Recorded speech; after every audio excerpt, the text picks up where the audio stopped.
My darlings, have you ever felt that pull? That gentle tug deep within, as if your spirit is quietly urging you to step outside your comfort zone and see what lies beyond the familiar? That whisper in your soul, urging you to explore beyond your front door? It's a longing that grows stronger with every sunrise, a curiosity that refuses to be silenced. My heart has always been a wanderer, restless and eager, searching for stories in every corner of the world.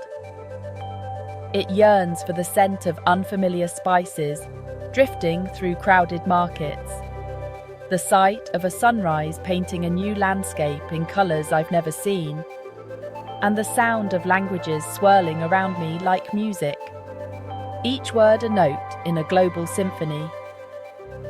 This isn't about holidays or ticking places off a list. It's a deep, abiding love for our world and its people, a desire to connect and understand. To travel is to become a student of humanity, to share a cup of tea with a stranger, to listen to their stories, and to realize how much we all have in common. My dreams were always filled with maps and faraway names, tracing rivers with my finger and imagining the lives unfolding along their banks, wondering what adventures awaited in places I'd only read about. I wanted to witness and learn, to feel the pulse of different cultures, to celebrate their joys and traditions, and to find the invisible threads that bind us together as one human family. My travels taught me that the world is a beautiful collection of small, interconnected communities, each one filled with hearts like our own, open, hopeful, and ready to welcome a wandering soul. Know you've been a good friend. You might think travel is a privilege, and it is, a doorway to new places and experiences that many only dream of. But for me, my journey into generosity didn't start with abundance. It began from necessity, from learning to make do with what little we had. Life has a way of teaching you what truly matters, especially when you're responsible for others, and their happiness depends on you. My family was my anchor. We weren't wealthy, but we learned to stretch every resource, to find joy in simple things, and to support each other through thick and thin. Generosity, I realized, isn't about giving what's left over. It's about sharing what's essential, even when it means having less for yourself. This principle became my compass, guiding my choices both at home and as I ventured into the world, shaping how I interacted with strangers and friends alike. I saw need all around me, in my community, among neighbours struggling to get by, and friends facing unexpected crises. I learned that true giving comes from empathy, from understanding another's pain, not from having an excess to spare.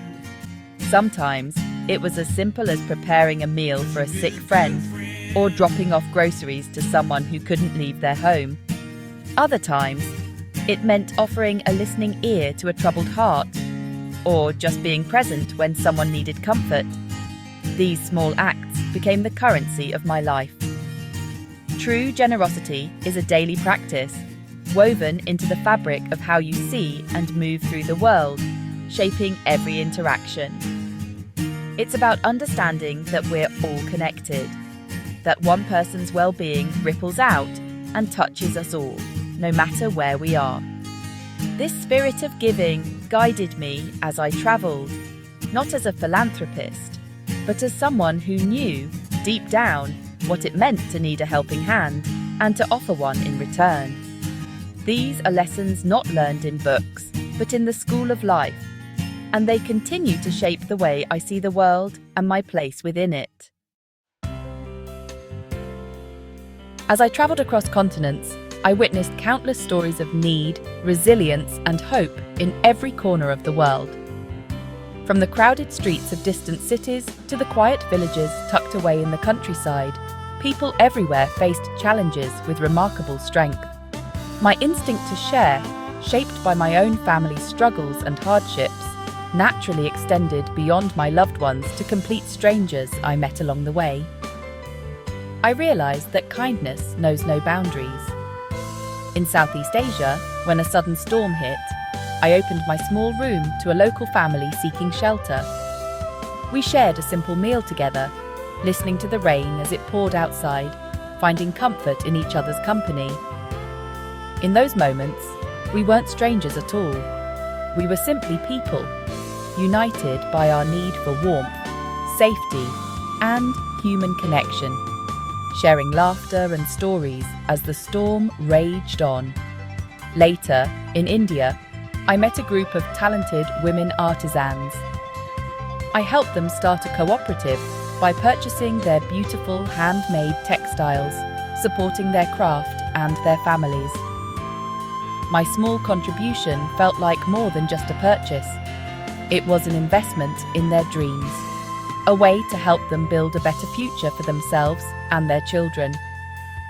Acts of kindness often happened in the spur of the moment, like buying a warm meal for a hungry child I met in a bustling market, hoping to bring a little comfort to their day, or gently placing a blanket over the shoulders of an elderly man sitting alone in the cold, offering warmth and a reminder that someone cares.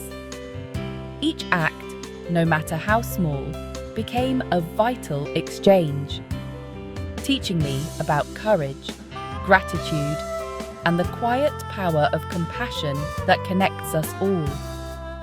Through these experiences, I received invaluable lessons in the human spirit's ability to endure, to hope, and to find joy even in the face of adversity, reminding me that kindness truly transcends borders. My journey's filled with memories of people, not monuments. In Peru, I met Elena, an elderly woman with a wealth of spirit. She shared her meal, teaching me about purpose and belonging. I gave her a scarf.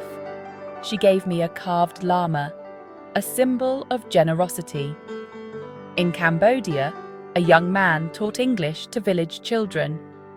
I helped him buy books, and he shared his story of hope. He showed me resilience and the power of education. His strength was a lesson in building a better future. These encounters taught me that giving is a two-way street. It's a beautiful exchange of humanity. The most profound connections are often wordless. Caring is a quiet language, spoken through touch and presence.